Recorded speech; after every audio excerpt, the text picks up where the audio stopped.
That non-compete means you don't write a single line of code for a year. The CTO sneered across the polished oak table. I just smiled, because in that moment, while he was still gloating, certain he had clipped my wings, I already knew how this would end.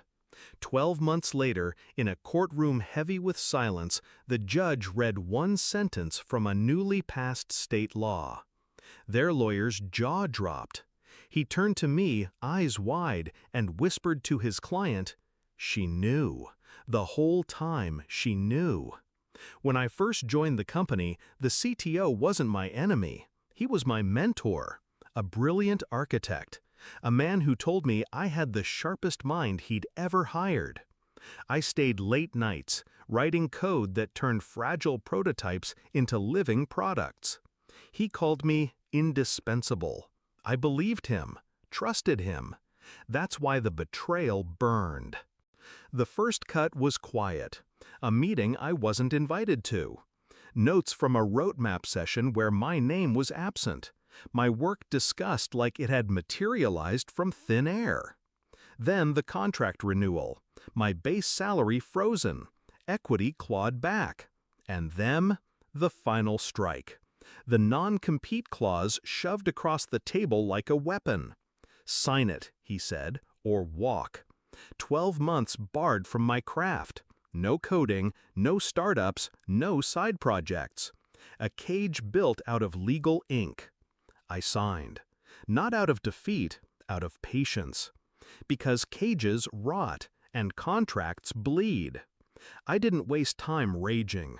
Rage was his language, not mine. I studied state law, legislative updates, court rulings buried in PDFs no executive would bother reading.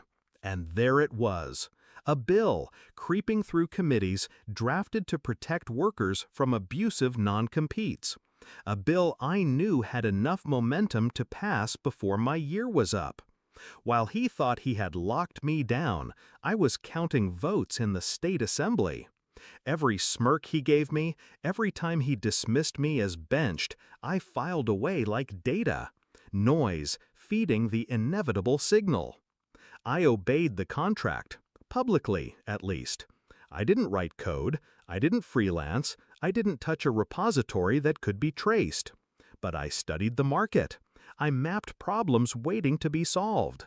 I designed architectures in notebooks, never compiling a single line. Paper doesn't violate a non-compete. Thought doesn't either.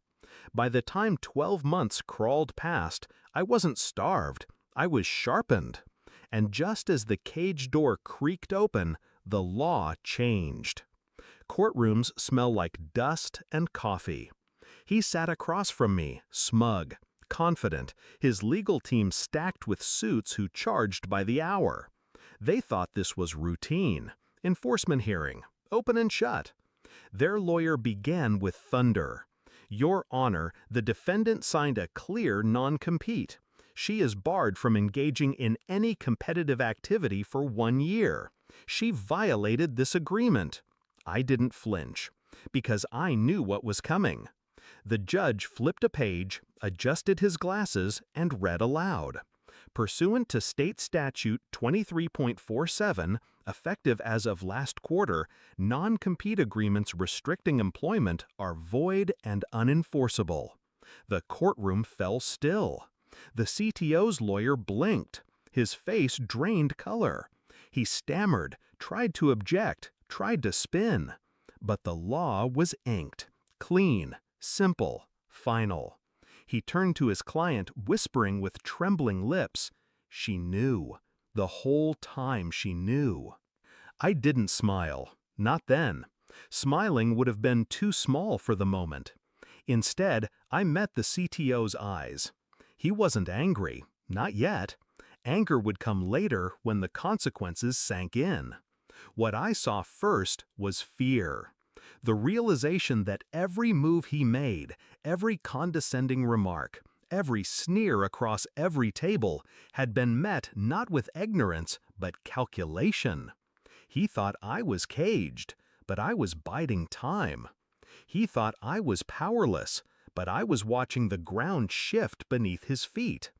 And now, in this courtroom, in front of his peers, his board, his investors, he wasn't the predator. He was the fool.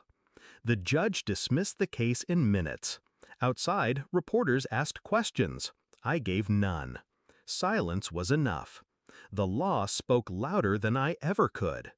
Back at home, I opened my notebook, the one filled with sketches, systems, ideas born in the shadows of that enforced year. And for the first time, I turned thought into action. Code flowed again, not chained to his empire, but free. He had tried to bury me in silence. Instead, he gave me the quiet to build sharper weapons.